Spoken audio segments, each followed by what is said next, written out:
ఎట్టకేలకు అనపర్తి టికెట్ సాధించారు నల్లమిల్లి రామకృష్ణారెడ్డి. టీడీపీ నుంచే పోటీ చేస్తానని ప్రకటించిన నల్లమిల్లి చివరకు చంద్రబాబు సూచనతో బీజేపీలో చేరి టికెట్ దక్కించుకున్నారు. అనపర్తి సీటు వదులుకున్న బీజేపీ నేత శివరామకృష్ణరాజు సపోర్ట్ కూడా తనకే ఉందంటున్నారు నల్లమిల్లి. తూర్పుగోదావరి జిల్లా అనపర్తి నియోజకవర్గ కూటమి టికెట్పై 20 రోజుల పాటు కొనసాగిన ఉత్కంఠకు తెరపడింది. బీజేపీ రాష్ట్ర అధ్యక్షురాలు పురంధేశ్వరి సమక్షంలో టీడీపీ నేత నల్లమిల్లి రామకృష్ణారెడ్డి బీజేపీలో చేరారు. దీంతో అనపర్తి నుంచి బీజేపీ అభ్యర్థిగా నల్లమిల్లి పోటీ చేయనున్నారు. రాష్ట్ర ప్రయోజనాలు నెరవేరాలంటే ఎన్డీఏ కూటమి గెలవాలి అన్నారు నల్లమిల్లి రామకృష్ణారెడ్డి. అనపర్తిలో ఎన్డీఏ ఎజెండా నెరవేరుతుందన్నారు. తనకు శివరామకృష్ణరాజు సపోర్టు ఉంటుందన్నారు. ఆ ఎన్డీఏ ఎజెండా అమలు చేయడం కోసం ఇవాళ నేను భారతీయ జనతా పార్టీలో చేరడం జరిగింది.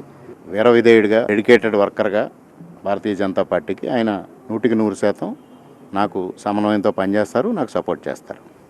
అనపర్తి నుంచి బీజేపీ అభ్యర్థిగా నల్లమిల్లి రామకృష్ణారెడ్డి పోటీ చేస్తారన్నారు పురంధేశ్వరి. అనపర్తి సీటు వదులుకున్న బీజేపీ నేత శివరామకృష్ణరాజుకు ఆమె ధన్యవాదాలు చెప్పారు. అనపర్తి నియోజకవర్గానికి సంబంధించి సోదరులు రామకృష్ణారెడ్డి గారు మా భారతీయ జనతా పార్టీలో జాయిన్ అవుతున్నారు.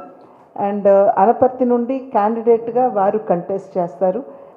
పార్టీ యొక్క శ్రేయస్సుని దృష్టిలో పెట్టుకుని అక్కడ జయాపజయాలు ఆ పరిస్థితిని కూడా వారు బేరీజ్ వేసుకుంటూ ఈ సీటుకి రామకృష్ణారెడ్డి గారు కరెక్ట్ క్యాండిడేట్ అవుతారు అనేటువంటి ఒక మంచి మనసుతోటి వారు ఇవాళ అనపర్తిని వదులుకుని రామకృష్ణారెడ్డి గారిని వారు హృదయపూర్వకంగా స్వాగతించారు.